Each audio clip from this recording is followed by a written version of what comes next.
Bonjour à vous toutes et tous. Merci de nous rejoindre pour cette nouvelle édition des conférences du cycle Patrimétard. Alors aujourd'hui, on a un sujet qui, je pense, va passionner les foules, compte tenu du contexte macroéconomique, puisqu'on va s'intéresser à un sujet que vous connaissez tous bien, puisqu'il est très ancien maintenant, qui sont les fonds flexibles. Alors, on a voulu traiter les fonds flexibles d'une façon un peu originale, puisqu'on a intitulé ça, d'une part, Fonds flexible, une solution d'agilité dans un monde incertain. Bon, alors ça fait un peu accroche marketing, mais l'idée, c'est de bien montrer les gros avantages des fonds flexibles. Et puis, ce qu'on cherchait à faire, et ça va être l'intérêt de notre échange aujourd'hui, c'est que nous allons aborder la question sous un angle assez original, puisqu'on va confronter deux univers qui se croisent peu, mais qui deviennent de plus en plus importants et complémentaires dans les allocations de vos clients, puisqu'on va traiter d'un côté la gestion d'actifs cotés, avec sa réactivité, sa liquidité, sa capacité d'ajustement en temps réel, et puis de l'autre, la gestion d'actifs privés qui apportent diversification, stabilité, visibilité dans la durée. Alors cette mise en perspective, elle est volontaire, hein, c'est un choix que nous avons pris, parce que elle vise à mieux comprendre comment, face à un environnement plus qu'incertain, deux approches très différentes peuvent répondre à des besoins patrimoniaux, parfois similaires. Donc en tout cas, c'était notre parti pris pour ce jour. Alors pour ce faire, il nous fallait un animateur qui était au niveau de l'enjeu de ce débat. Donc, nous avons demandé à Monsieur Clément Berriot de bien vouloir animer cette conférence. Et Clément s'est entouré de deux invités avec deux sociétés de gestion aux expériences reconnues. D'abord, vous l'avez sûrement reconnu déjà à l'écran. Donc, Monsieur Gustavo Orenstein, qui est recherche économique et allocation d'actifs et gérant du fonds Dorval Conviction, donc de la maison Dorval, AM. Et puis Olivier Herbout, qui est président et responsable de la gestion de Valir Capital. Bonjour Olivier, bonjour Gustavo, bonjour Clément. Et j'en profite pour Bonjour. céder la main à Clément pour animer ce débat. Bon débat à vous toutes. Merci Pascal. Merci Merci. Pascal. Merci pour cette sympathique présentation et très détaillée. Bonjour à toutes et à tous et merci d'être avec nous pour cette table ronde donc consacrée à un sujet qui prend une importance croissante dans nos allocations, puisqu'on parle d'agilité dans un monde incertain et c'est un peu ce que nous vivons en ce moment. Nous allons donc parler aujourd'hui de fonds flexibles, mais surtout de la manière dont deux approches très différentes et complémentaires, comme l'a dit Pascal, les actifs cotés donc d'une part et les actifs privés de l'autre, qui peuvent donc apporter des réponses complémentaires aux enjeux que l'on rencontre au quotidien auprès de nos clients. Donc l'objectif de cette session est simple, mais pas forcément évident, mais c'est déjà comprendre comment chaque univers appréhende le risque et c'est voir comment justement les gérants construisent leur flexibilité par rapport aux différents cas de marché. Et puis c'est aussi découvrir donc leurs produits phares et surtout donc repartir avec des repères pratiques que l'on peut donc et savoir comment intégrer justement ces solutions dans nos portefeuilles clients. Donc nous allons avancer de manière progressive en donnant donc la parole à chacun sur ses spécificités afin de pouvoir comparer, comprendre et projeter ces approches dans nos allocations. Alors, on va passer à la première question. Donc, la première question, donc, c'est sur le contexte macro et puis sur justement les différentes classes d'actifs utilisées par nos deux gérants.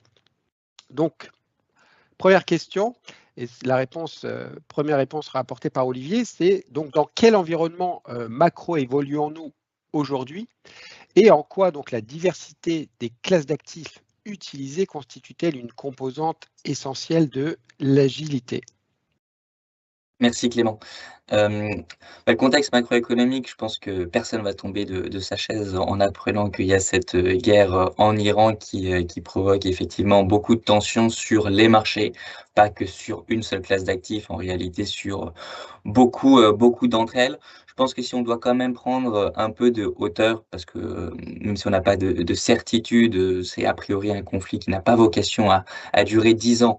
Donc, pour prendre un peu de recul, et c'est l'enjeu macroéconomique, c'est justement de ne pas faire des réactions à la semaine. On est quand même dans un moment assez clé d'un point de vue géopolitique, notamment où il y a de grands rééquilibrages, où il y a beaucoup moins une hégémonie américaine, qui est d'ailleurs parfois voulue par les États-Unis, parfois subie avec l'arrivée notamment de la Chine, ce qui provoque effectivement des tensions. On en a une là qui a explosé récemment, mais c'est presque un événement malgré cette grande tendance de fond.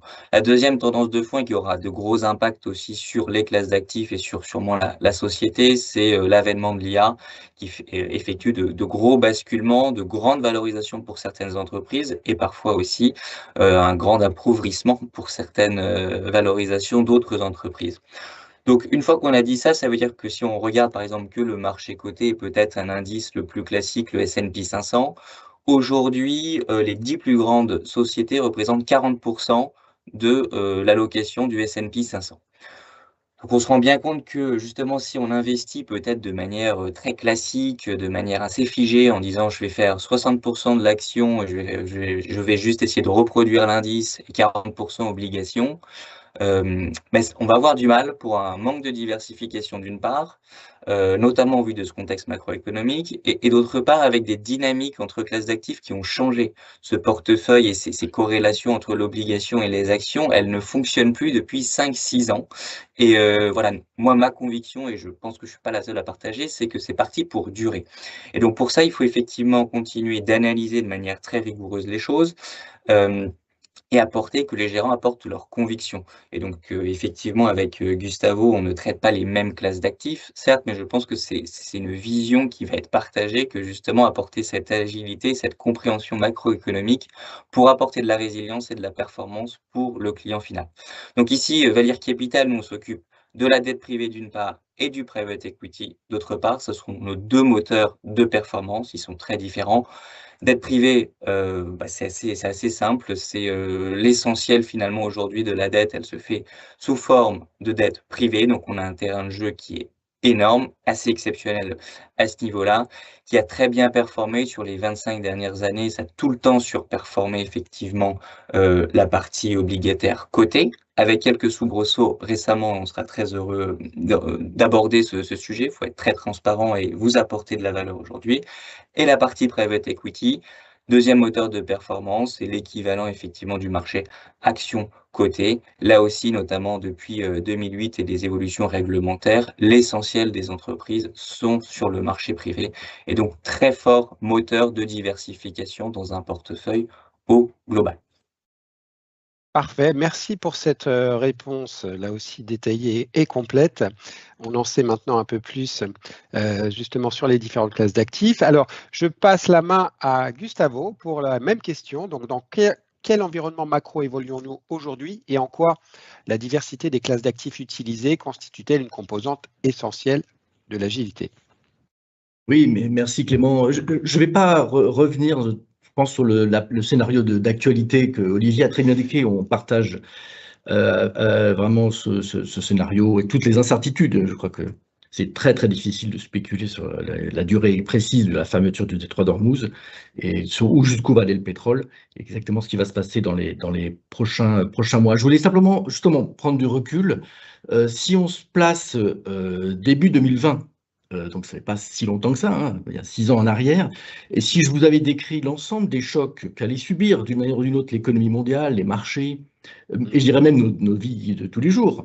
Donc le Covid, le retour de l'inflation, le choc inflationniste de 2022, la guerre en Ukraine, la guerre commerciale, donc la plus forte hausse des droits de douane américains depuis pratiquement la Grande Dépression, depuis les années 30. Ben vous m'auriez dit, mon Dieu, c'était vraiment garanti effondrement des marchés, et il fallait tout mettre en monétaire et ne plus bouger. Et en fait, c'est pas ce qui s'est passé. C'est pas ce qui s'est passé, et malgré les chocs, les actions, alors internationales, même les actions européennes, ont progressé pour. Je ne crois pas que c'est pas le hasard ni simplement une histoire de liquidité de banque centrale. Il y a un point très important, c'est une résilience de l'économie mondiale, d'accord, et une résilience des entreprises elles-mêmes, une agilité des entreprises. Donc, nous sommes, évidemment, nous sommes des gérants flexibles et on va en parler, mais les entreprises aussi sont flexibles et agiles, et elles ont su s'adapter et adapter leur processus d'investissement, leur chaîne de valeur à ces nombreux chocs. On en connaît encore un, et là encore, il va y avoir au fur et à mesure des adaptations. Le problème du point de vue de l'investisseur, c'est que pour profiter de tout ce mouvement, de profiter dans la durée de la performance des actions, mais il faut résister à cette volatilité, il faut avoir le courage. On sait que le marché, ça récompense la patience, mais c'est extrêmement difficile pour des investisseurs, pour des épargnants, de naviguer dans ce type de marché. Et c'est pour ça qu'on leur propose justement de les accompagner par cette flexibilité. Donc, nous, aujourd'hui, notre proposition est relativement simple. Nous avons dans les portefeuilles des actions cotées européennes. D'accord. Donc, c'est à la fois des grands champions de la cote, les grands champions mondiaux que tout le monde connaît, mais également des PME en forte croissance, mais qui sont sur des marchés cotés. À côté de ça, on a des produits monétaires, rien d'autre, et des dérivés très simples, des dérivés des futurs et des options sur les marchés réglementés qui nous servent pour justement gérer le risque, gérer la couverture. Et c'est tout. Et donc, le taux d'exposition va fluctuer entre 0 et 100%. Donc, ce n'est pas un fonds diversifié avec des poches ou des choses comme ça. Le monétaire, ça sert de position d'attente pour gérer le taux d'exposition aux actions. Donc, on essaie vraiment d'être très simple et lisible sur ce que nous faisons. Et dernier point, la proposition de valeur, notamment sur l'utilisation du monétaire comme position d'attente, a énormément changé maintenant par rapport à la décennie précédente. Il faut se rappeler qu'entre 2013 et 2023, les taux ont été négatifs ou nuls. Aujourd'hui, on a des taux qui ne descendront probablement pas au-dessous des 2%. Donc maintenant, la position d'attente, elle rémunère, ce qui fait que la proposition de valeur de ce type de fonds est très différente de ce qu'on a pu connaître dans la décennie précédente. Très bien. Merci beaucoup, Gustavo. Donc, vous avez pas mal parlé de flexibilité, c'est effectivement ce qui vous caractérise. Comment on peut le signifier concrètement dans votre quotidien? Comment ça se passe, cette flexibilité? Je vous parle de la gestion active des expositions, je vous parle des ajustements rapides, des couvertures, des arbitrages quotidiens.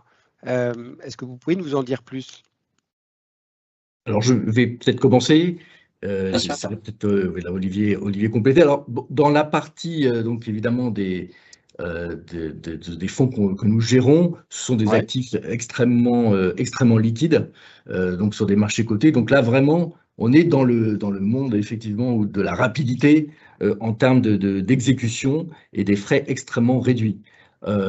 Donc, le volant de flexibilité, nous l'utilisons sur deux volets, à la fois sur la partie investie, donc les actions directement européennes que nous achetons, que nous pouvons évidemment aussi vendre assez rapidement. Nous privilégions de toute façon des actifs très, très liquides et donc des actions plutôt de capitalisation suffisamment grande pour pouvoir être traitées rapidement.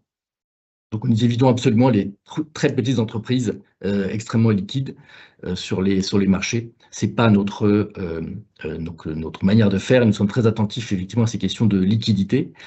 Première chose. Et deuxième chose, on utilise aussi des dérivés donc très simples, donc des futurs et options sur indices.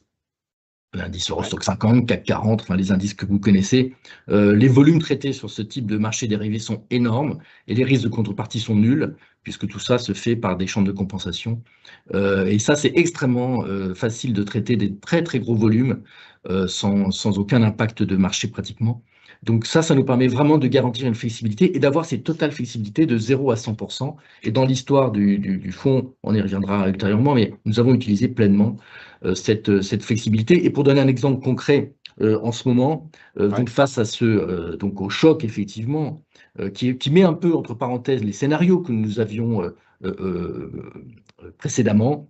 Ce que nous avons fait, par exemple, typiquement, c'est réduit un peu les thématiques les plus cycliques que nous avions en portefeuille, nous recentrer sur la partie, on va dire, cœur, et puis voilà, et ramener les expositions à des niveaux voilà, autour de 50-55%. Aujourd'hui, nous sommes à 55% de taux d'exposition. On était à 70% en début d'année. Et donc, tout ça se fait vraiment très, très rapidement. Et c'est vraiment toute la force et l'avantage de ce type de gestion. Parfait. Merci Gustavo. Alors, on va passer la parole à Olivier. Donc, effectivement, pour les CGP, on a un peu plus de connaissances sur la partie flexibilité sur les actifs, on va dire, cotés. Alors, pour un gérant d'actifs privés, comment justement la flexibilité s'exprime-t-elle dans un univers qui n'est pas aussi liquide? Oui, bien sûr, c'est vrai que ce qu'on a l'habitude de voir en tant que professionnel de l'investissement, notamment dans le private asset, ce sont des fonds fermés.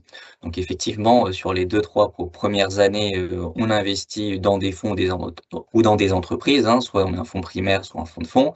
Et en quelque sorte, après, on est collé pendant 10 ans et la notion d'agilité ou de flexibilité est somme toute assez relative.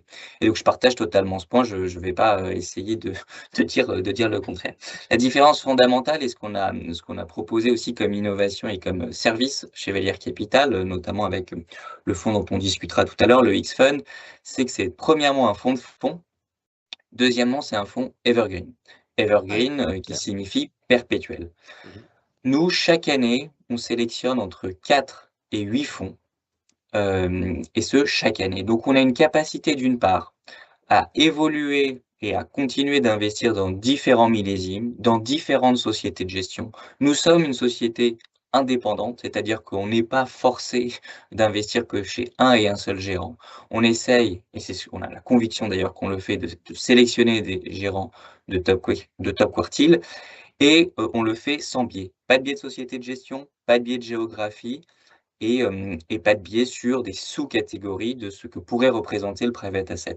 Donc c'est une flexibilité qui est totale, qui nous rend extrêmement agiles pour, d'une part, oui, offrir ce que le règlement du fonds suggère, c'est-à-dire un investissement de très grande qualité en private asset, mais on a le droit, et c'est ce que l'on fait, de s'adapter au marché et au contexte macroéconomique, c'est-à-dire de pouvoir investir parfois plus en Europe, plus aux États-Unis, plus en dette privée, plus en private asset. On a cette flexibilité-là qu'un fonds d'ailleurs de private asset classique n'a pas, et ça en fait voilà, une innovation assez forte, assez marquée. Parfait, très bien. Je passe à la question suivante, qui est une double question. Comment gérez-vous le risque dans vos deux univers qui n'ont pas les mêmes contraintes?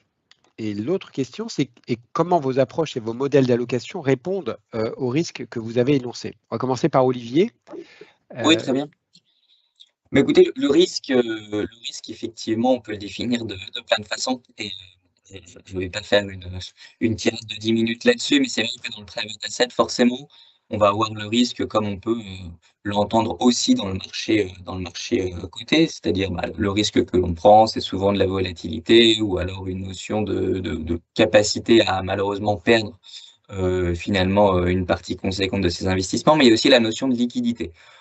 Qui est beaucoup plus prégnante, effectivement, dans le private asset que dans le marché action, notamment si on est sur des grosses capitalisations boursières. Donc nous, c'est vraiment ces deux volets que l'on va regarder, puisqu'encore une fois, c'est un fonds qui est evergreen, donc semi-liquide, et cette notion de liquidité est fondamentale. Moi, dans mon passé, et c'est dans l'équipe de gestion, pour moi, c'est très important, et c'est comme ça qu'on a conçu cette équipe de gestion. Moi, par le passé, j'étais gérant donc, chez Goldman Sachs Asset Management à New York, et justement, mon rôle, c'était d'investir dans des classes d'actifs dites alternatives, donc il y avait des classes d'actifs cotées et non cotées, et cette notion de liquidité, en quelque sorte, moi, j'étais marqué au fer rouge par mes boss précédents, et je leur remercie d'ailleurs.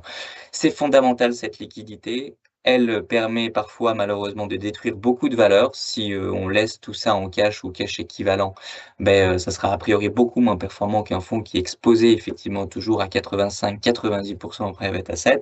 Mais c'est surtout quand on parle de risque, lorsque potentiellement des investisseurs ont besoin de récupérer leurs investissements. Encore une fois, là, vous n'êtes engagé techniquement que vous n'êtes pas engagé sur 10 ans, mais potentiellement sur 15 jours, même si on ne recommande pas l'investissement sur 15 jours, mais plutôt du 5-10 ans.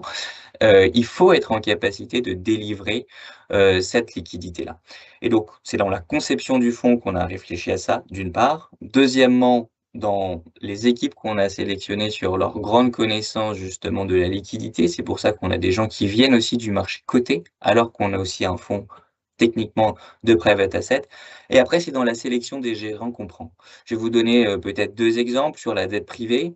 Notamment, on a choisi des gérants qui sont de top niveau d'une part, certes, avec d'une part Blackstone, d'autre part justement mon ancien employeur Goldman Sachs Asset Management, mais ce sont donc des personnes qui savent ce qu'est la liquidité et en quoi c'est important, et qui ont un risque réputationnel pour eux extrêmement important. Ils ne pourraient pas se permettre, dans le cas où on a ce besoin de liquidité, de ne pas l'honorer. Pour eux, c'est juste, ce n'est pas possible. Ils auront les poches suffisamment pleines pour potentiellement investir de telle sorte que tout le monde puisse partir. C'est d'ailleurs ce qu'on a vu il y a 1 ou 2 semaines avec un fonds de Blackstone, le BCRED, donc c'est le fonds de dette privée, mais américaine, hein, pas européen. C'est ce qui s'est passé. Alors, il y a eu des avis partagés sur le marché, c'était intéressant, mais en soi de se dire que dans le pire du pire, il y a la société de gestion qui a la capacité à investir elle-même, je pense que ça rassure, ça montre que la société de gestion a la confiance dans la capacité de ce fonds à performer, ce qu'ils font pas ça par gaieté de cœur. Et en plus de ça, ils ont les capacités d'honorer la liquidité, et ce, quelles que soient les situations. Donc c'est ce type d'analyse qu'on fait, on se porte beaucoup sur la liquidité, bien sûr sur aussi le volet plus classique, mais ça, je vais laisser la parole à Gustavo qui, je pense, dira des choses qui s'appliquent très bien aussi sur les 2 classes d'actifs que je représente ici. Merci Olivier. Effectivement, on passe la parole à Gustavo pour la même question sur la gestion du risque. Oui, merci. Le principal risque que nous devons gérer, c'est le risque de marché. Effectivement, il n'y a pas de risque de liquidité particulier. Encore une fois, les marchés sont extrêmement liquides et ce que nous utilisons sont extrêmement liquides et donc faciles à traiter en cours de journée. On leur reproche même souvent le contraire, d'être trop liquide, trop volatile, trop de trading dans la journée. Donc, ce n'est pas du tout le type de problème. Nous, notre problème, c'est bien le risque de marché. Alors, comme nous le traitons, nous avons un processus qui est plutôt de type top-down, global macro. Notre analyse, elle s'appuie, donc on va faire des scénarios, et ça s'appuie sur 4 piliers. Pour la macro, évidemment, moi je suis économiste de formation, et on passe beaucoup de temps à réfléchir à l'environnement dans lequel, évidemment, les entreprises et les marchés opèrent, la valorisation, qui est un autre point évidemment important de ces scénarios, la psychologie des marchés, essentielle, vraiment parfois même dominant sur les mouvements, notamment les mouvements de court terme, et la microéconomie, puisque, encore une fois, lorsqu'on investit sur des actions, on investit sur des sociétés, et donc il faut comprendre leur environnement, mais aussi comment elles-mêmes opèrent, leur capacité d'adaptation, la force des business models, etc. Et donc, on va contrôler le risque dans les portefeuilles à partir de ces analyses sur donc plusieurs niveaux. Le premier, c'est le taux d'exposition, je vous l'ai dit, entre 0 et 100%. Et donc, historiquement, le fonds a utilisé toutes ces marges de manœuvre dans des situations, et il y en a eu quelques-unes depuis que le fonds existe. Dorval Conviction a été lancé fin 2007. Vous voyez, entre la grande crise financière, la crise européenne, enfin, il y en a eu pas mal. Et donc, à vraiment utiliser complètement ces marges, cette flexibilité. Deuxième chose, en termes de construction de portefeuille, nous avons une approche que nous considérons comme robuste, un cœur satellite, avec un cœur qui est vraiment composé des grandes valeurs européennes. Ça constitue vraiment le socle directionnel du portefeuille. C'est facile à couvrir, avec des futurs, des options, sans prendre ce qu'on appelle le risque de base, le fait de couvrir des entreprises avec d'autres types d'entreprises, avec des indices dont la composition est très différente. Donc ça, ce risque de base, nous regardons ça très attentivement. Donc un cœur directionnel et des satellites qui sont des thèmes macro. Et là, on va construire des paniers d'actions thématiques, donc avec des thèmes macro extrêmement diversifiés. Donc là, vraiment, les poids dans ces paniers de chaque action va être tout petit. Les paniers sont équipondérés et donc on ne prend pas de risque spécifique à une valeur dans ces paniers. Et troisième point, bien clarifier le fait que la flexibilité, ça ne veut pas dire faire du trading intraday sur les futurs toute la journée. Ce n'est pas du tout l'idée. Nous construisons des scénarios, nous adaptons le portefeuille à ces scénarios aux scénarios de risque. Éventuellement, on réagit au choc. C'est ce qui s'est passé dans les 15 derniers jours avec la guerre dans le Golfe. Donc vraiment l'idée sur cette flexibilité, c'est que nous sommes des gérants de conviction, mais disciplinés. Et que ça, c'est deux points très importants de la gestion dans la conviction. Merci, merci beaucoup Gustavo. Finalement, cette réponse apportée répond aussi à la question suivante que j'allais vous poser, à savoir comment vos approches de gestion se distinguent-elles dans la manière de construire un portefeuille flexible. Est-ce que vous voulez rajouter quelque chose justement à cette question ou vous pensez que vous avez déjà répondu, Gustavo? Oui, non, je peux dire juste pour rappeler les points importants, donc un processus qui est top-down. L'idée qu'on veut allier dans notre manière de gérer la conviction et la discipline, et que ça, c'est l'équilibre. Cet équilibre, c'est notre savoir-faire. Ça, c'est un point important parce que il faut bien comprendre que si vous avez des convictions mais pas de discipline, bah, c'est le règne un peu des émotions, des biais psychologiques, qui rend aussi, qui malheureusement parfois destructeur de valeur.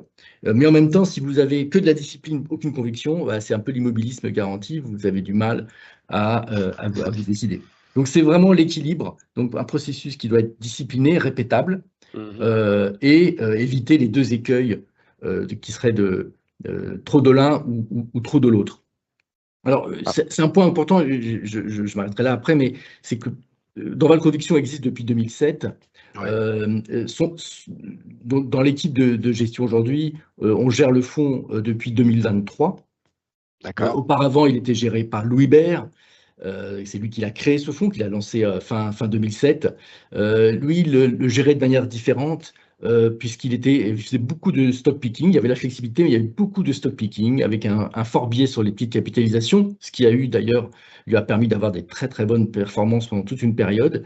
Mais c'est vrai que en termes de gestion du risque, nous avons quand même introduit beaucoup de discipline dans cette manière de gérer. Donc le fonds garde son ADN de conviction, mais nous avons énormément discipliné le processus de gestion. Voilà. Et surtout, si nous le rendons le plus répétable possible, c'est toujours, évidemment, le risque, c'est d'avoir des processus qui marchent très bien de certains moments, mais sont peu répétables. Et donc ça, c'est quelque chose que nous avons vraiment, sur lequel nous avons beaucoup travaillé depuis que nous avons repris la gestion de ce fonds, avec des résultats dont on parlera peut-être tout à l'heure.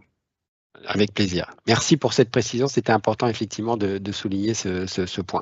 Je passe la parole à Olivier pour la même question. Donc, comment vos approches de gestion se distinguent-elles dans la manière de construire un portefeuille flexible? Flexible et ultra diversifié. Encore une fois, je suis ingénieur de formation et j'ai eu la chance sur mes premières années de carrière de travailler, d'être gérant sur les classes d'actifs et cotés et privé, et j'en ai, j'espère, tiré pas mal de leçons à profit pour le X-Fund. Nous, notre terrain de chasse, ça va être par an, on arrive à regarder plus de 3000 fonds de private assets. C'est beaucoup et ça serait très prétentieux de vous dire qu'on le fait tout à la main. C'est pas le cas. Il y a une énorme partie qui est effectivement systématique, algorithmique, parfois en utilisation de certains LLM, qui nous permet de faire un premier écrémage. Où là, la compréhension qu'on doit avoir, c'est ce que ce fonds-là, ces équipes, ce gérant principal a bien performé dans le passé, puisque ça reste une métrique clé pour se dire qu'il aurait une capacité à reproduire une performance dans le futur. En tout cas, nous, on considère que c'est un indicateur clé, et ça nous permet finalement de passer assez rapidement de 3000 fonds à 300.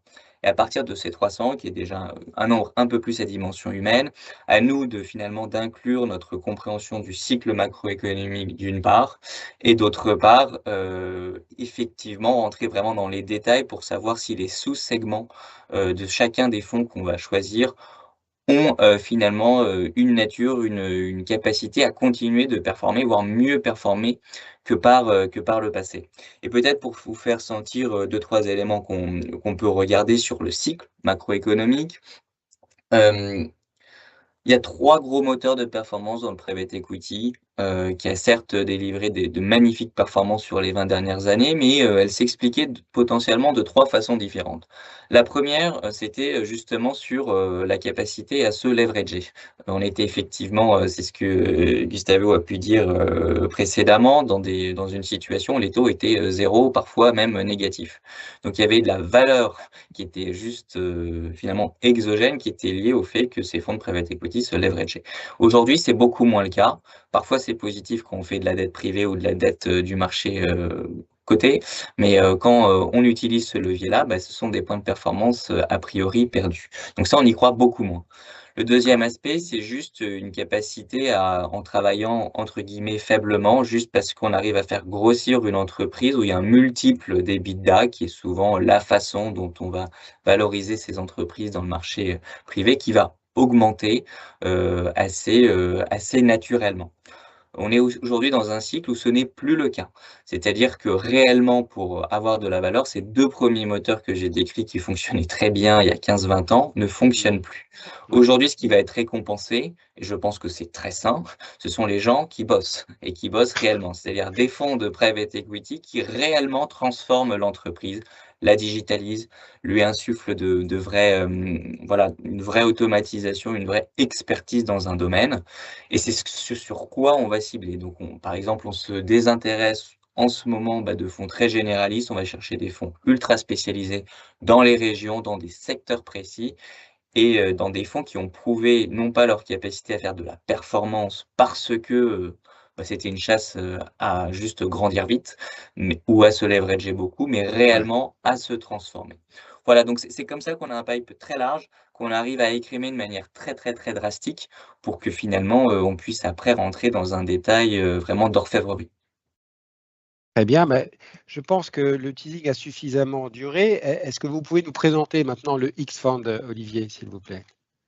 Avec plaisir Clément, avec plaisir. Donc le X-Fund, c'est vraiment, c'est pensé comme un fonds ultra diversifié de private assets, Ouais, vocation à être 50% dette privée, 50% en private equity, qui 50-50. est qui est la ligne finalement pour un investisseur et donc pour vous, professionnels de l'investissement, ultra cohérente à rajouter entre 0 et 20%. Encore une fois, ça reste une classe d'actifs alternative. C'est pas fait pour tout le monde. 0 est une bonne réponse. 50, selon moi, c'est une mauvaise réponse. Entre 0 et 20, qui apporte finalement 2 moteurs de diversification très, très importants. Et par les temps qui courent, justement, à certains, arriver à diversifier, à trouver des stratégies qui soient réellement, d'une part, performantes, d'autre part, diversifiantes, c'est fondamental. Je pense que c'est le nerf de la guerre. On vous apporte 2 de ces stratégies, une en dette privée, qui est finalement le moteur ultra résilient, et l'autre de private equity, qui a quand même, en tout cas historiquement, surperformé les marchés actions, et bien qu'il pourrait y avoir des soubresauts ponctuels, parce que ce ne sont pas des certitudes que je peux vous expliquer ici, mais en tout cas, c'est sur le long terme, effectivement, des surperformances et 2 moteurs de performance et de diversification très importants. On a lancé le fonds finalement maintenant depuis quelques temps, mais c'est un fonds récent, il a un peu plus d'1 an. Aujourd'hui, ce fonds-là, on a, nous, en tant que gérant, investi en premier pour vous montrer que voilà, on est skin in the game, comme disent nos amis anglo-saxons. Ça me semble fondamental. On a déjà fait des choix forts, notamment sur la partie dette privée, on n'investit qu'en Europe et on a choisi donc Ouais. 2 acteurs qui nous semblent prépondérants. D'une part, Goldman Sachs Asset Management, Mm. d'autre part, Blackstone, donc des grands noms, mais qui au-delà, derrière ces grands noms, c'est des équipes de très grande qualité et qui ont réussi à performer depuis maintenant de nombreuses décennies. Et sur la partie private equity, pareil, 2 acteurs de top quartile, en l'occurrence EQT, numéro 1 européen, numéro 3 mondial, avec des expertises fortes, d'une part en tech, et d'autre part dans des secteurs acycliques, donc là aussi pour diversifier, ce qui nous semble ultra intéressant, avec notamment la santé, et Neuberger Berman, qui lui propose du co-investissement avec énormément de sociétés de gestion de top niveau. Ce qui fait qu'on a aujourd'hui déjà une très très grande, de très nombreux millésimes, une très très grande diversification sur les sociétés de gestion, et avec un biais marqué effectivement en ce moment pro-Europe. On en est honnêtement très fiers. Je pense qu'on a réussi à analyser les bruits faibles de l'année dernière sur le fait qu'il y allait avoir quelques soubresauts sur la dette du côté des États-Unis, et on continue de travailler comme ça. On a déjà fait certains engagements, mais que je ne peux vous communiquer puisqu'ils ne sont pas encore live, sur cette fois des fonds essentiellement de private equity. C'est la dynamique dans laquelle on se porte sur 2026, investir essentiellement dans des fonds de private equity, et on l'a fait sur effectivement un premier fonds donc allemand ultra spécialiste sur des petites PME, et qui devrait être annoncé effectivement dans le mois qui court. Parfait. Merci beaucoup pour ces précisions. On a hâte d'en savoir plus, et Pascal nous montrera comment retrouver le fonds dans la plateforme. Je passe la parole à Gustavo. Alors, pour vous, quel est votre fonds flexible phare? Est-ce que c'est Dorval Conviction? Je le pense, mais et en quoi illustre-t-il votre approche de gestion dans les marchés cotés, Gustavo? Oui, alors effectivement, le fonds flexible de Dorval, c'est Dorval Conviction, hein, c'est le fonds qui a le plus long track record, donc il a été lancé donc fin 2007. Ouais. Aujourd'hui, il fait un peu plus de 151 millions d'euros d'encours. D'accord. C'est effectivement le fonds historique de la maison, et voilà que l'équipe aujourd'hui Global Macro gère donc depuis 2023. Ouais. Donc lorsque Louis Bert est parti à la retraite et nous a donc transmis le flambeau. Le fonds existe d'ailleurs aussi en version PEA, hein, ça peut être donc dans la conviction oui. PEA. Okay. Ça fait partie aussi de la boîte à outils à disposition, hein, pour les partenaires et pour leurs clients. Ça peut également être utile. Donc l'équipe de gestion, elle est très expérimentée. Nous gérons par ailleurs d'autres fonds qui sont des fonds global macro internationaux. Mais Dorval Conviction est vraiment intéressant aujourd'hui parce que d'abord, c'est vraiment un fonds pur, action, cash, très simple, très lisible. Et c'est vraiment l'idée d'accompagner les clients pour leur investissement sur les actions européennes. Et les actions européennes, depuis quelque temps, et je pense que mais ça va, c'est quelque chose qui est en train de s'installer, je pense que bénéficie quand même d'un certain nombre d'efforts faits au niveau européen.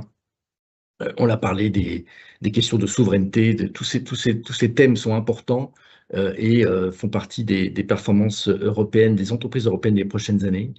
Et les résultats, comme donc, sur ce fonds, sont plutôt au rendez-vous, hein. Les performances annualisées sur 3 ans et 5 ans sont respectivement de 7,7% et de un peu plus de 6%. Donc, avec malgré tout le chahut qu'il y a eu dans toute cette période-là, et on en a parlé tout à l'heure, les performances sont là avec des volatilités qui sont maîtrisées. Donc, encore une fois, l'idée, accompagner les clients pour qu'ils puissent rester investis dans les marchés actions, malgré tous les soubresauts qu'on lui connaît. Très bien, merci pour ces deux présentations, Gustavo et Olivier. Alors, on passe à la question un peu technique et pragmatique pour nos CGP. Comment un conseiller peut-il intégrer vos solutions flexibles dans un portefeuille client, et pour quel profil d'investisseurs sont-elles particulièrement adaptées? Alors, Olivier avait commencé à en parler en disant qu'on pouvait en mettre entre 0 et 20% de son allocation. Est-ce que vous voulez rajouter quelque chose, Olivier, par rapport à cette question? Oui, et merci de me donner cette opportunité-là. Donc c'est un fonds, encore une fois, evergreen, donc aussi qui s'adapte très bien à tout investisseur particulier. Il est aussi très flexible dans la façon dont on peut y souscrire. Il peut être effectivement investi à partir de 20 000 euros en direct ou de façon administrée. Il peut être, et ça c'est quand même une grosse innovation, il peut être investi via une assurance vie de droit français ou le PER. Il est par exemple aujourd'hui déjà référencé chez Apicil et chez Generali, et ça c'est à partir de 1 000 euros. Donc c'est quand même assez incroyable de se dire de pouvoir ajouter ces deux moteurs de performance finalement entre 0 et 20%. Donc pour un portefeuille de 10 000 euros, vous êtes en capacité de proposer à votre investisseur final du Goldman Sachs Asset Management, du Blackstone, EQT, et cette allocation private asset au sens large. Donc nous on s'adapte à vous, professionnels de l'investissement, sur les façons dont vous travaillez en direct, en administré, à Velux bien sûr, mais surtout, et je pense que c'est un gros axe de différenciation d'un point de vue distribution, assurance vie de droit français et PER. Parfait. Merci pour ces précisions. Alors, Gustavo, comment on utilise alors Dorval Conviction? Comment on l'intègre dans une allocation? Oui, je pense, bon, c'est un fonds plutôt, je dirais, cœur de portefeuille dans la partie donc gestion action.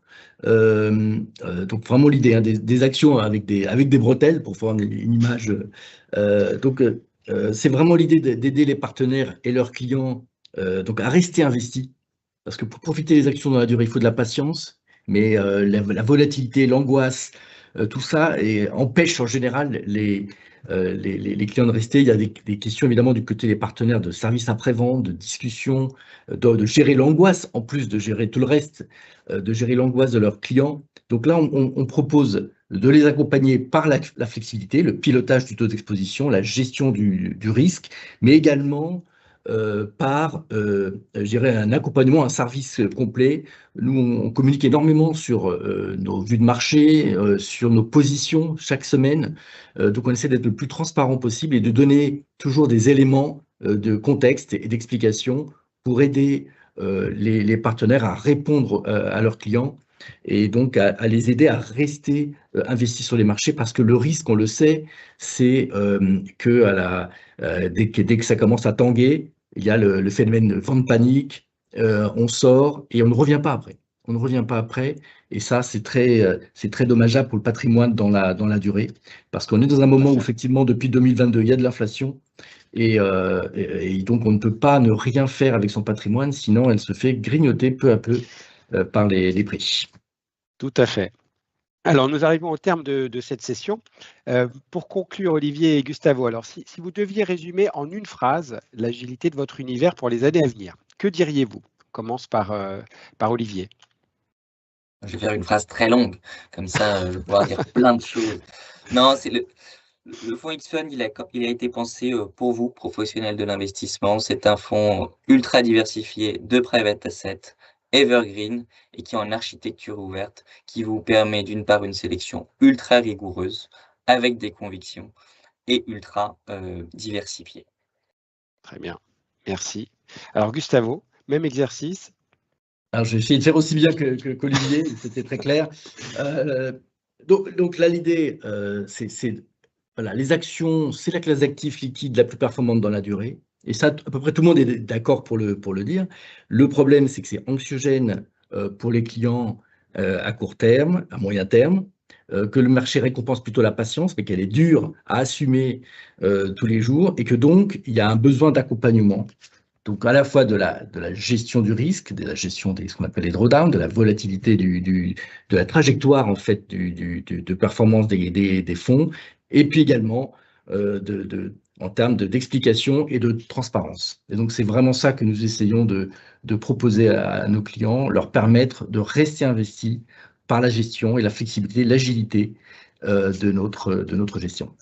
Voilà, on reste investi, on ne sort pas. Merci beaucoup à tous les deux pour la clarté de vos éclairages et la complémentarité de vos approches. Ce que nous pouvons retenir aujourd'hui, c'est que la flexibilité ne s'exprime pas de la même manière selon qu'on l'on parle d'actifs cotés ou d'actifs privés. Dans les marchés cotés, elle repose sur la réactivité, la gestion du risque en temps réel et la capacité à ajuster rapidement les expositions. Et dans le no-côté, elle s'exprime à travers la sélection et la construction progressive et surtout aussi la stabilité des fondamentaux. Donc, pour nous conseiller, cela ouvre un champ d'action très riche. Combiner ces deux univers permet de mieux gérer l'incertitude, de lisser les cycles et les risques et d'apporter à nos clients des solutions adaptées à leurs horizons de placement, à leur tolérance au risque et à leurs objectifs patrimoniaux. Merci à vous tous pour votre participation. Nous espérons que cette session vous aura donné des clés concrètes pour intégrer ces solutions flexibles dans vos allocations et accompagner vos clients avec encore plus de précision pour les années à venir.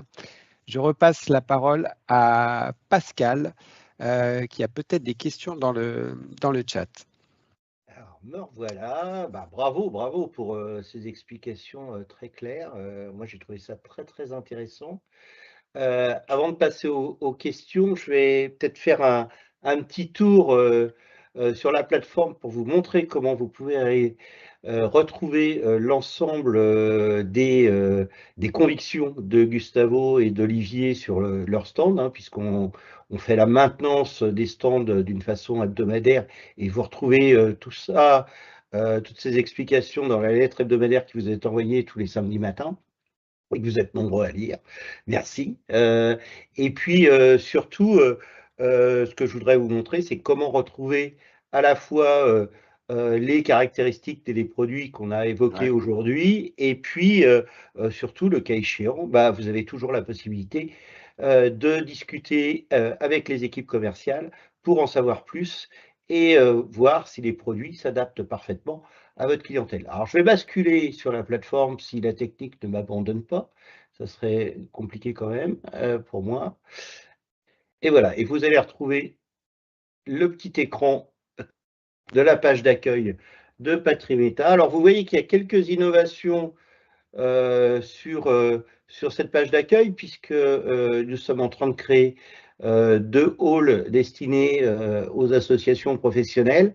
Alors, vous allez retrouver effectivement en leur sein à la fois la présentation de leur actualité, toutes les problématiques pour les adhérents, les formations, mais aussi leurs partenaires. Donc, on est en train de construire tout ça avec vos 2 associations principales. Bon, les séminaires qui sont en cours, hein, le fonds flexible qui tourne aussi sur Patrimeta, la dernière webinaire en replay. Et puis, lorsqu'on recherche effectivement nos produits, il suffit d'aller sur les exposants, société de gestion, et puis vous avez toujours une petite subtilité sur Patrimeta, c'est que, bon, je suis de la génération mythique, donc ça s'y connaît bien, donc il suffit que j'appuie sur mes coups de cœur, et je retrouve mes 2 sociétés de gestion préférées, qui sont Dorval et Valir, et lorsque je suis sur ces 2 sociétés, il suffit de cliquer sur l'une, je retrouve sur le stand, j'ai l'équipe commerciale qui est présente sur le côté, je cherche à avoir plus d'informations sur les produits qui vous sont présentés et qui sont mis en tête de gondole par la société de gestion. Et je vais retrouver le Dorval Conviction qui est ici. Et dans ce Dorval Conviction, vous allez retrouver quelques points clés sur sa gestion. Et si vous voulez en savoir plus, il vous suffit de cliquer sur le lien pour vous retrouver directement sur le site internet de la société de gestion. Je reviens sur mon ticker, je vais faire un tour sur Valir, et sur Valir, je retrouve l'équipe commerciale que je peux contacter soit par chat, soit par visio. Et puis, effectivement, le X-Fund, vous allez retrouver aussi tout le détail, tout en clic. Hein, c'est en fait, Patrimeta, c'est le Netflix pour les conseillers en gestion de patrimoine. Vous allez tout retrouver.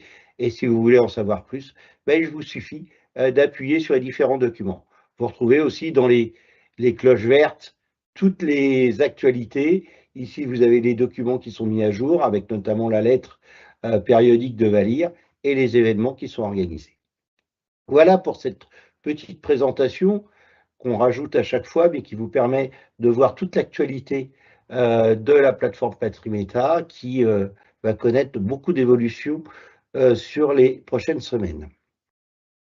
Voilà pour moi, Clément. Je vais regarder si on a des questions. Alors, quelques instants. Mais non, pas de questions. Donc, ça veut dire que vous avez été particulièrement clair, très explicite. C'est vrai qu'on a dépassé un peu le temps qui nous est imparti habituellement. Mais en tout cas, c'était au profit de la lisibilité et la compréhension de vos 2 produits et de votre approche de gestion. Merci à vous encore de vous avoir livré à cet exercice. Merci à Clément d'avoir animé ce débat original, hein, puisque on parlait de flexibilité. Innovant. Ouais, innovant. Je pense que ça s'est très bien passé, je pense qu'on le renouvellera. Et puis, je vous souhaite à tous une très belle journée et à nos éditeurs. N'hésitez pas à le regarder à nouveau ce séminaire si vous voulez revoir des extraits des discours de Gustavo, d'Olivier, via le replay qui est disponible à la fois sur YouTube et sur la plateforme. Merci à vous tous et toutes.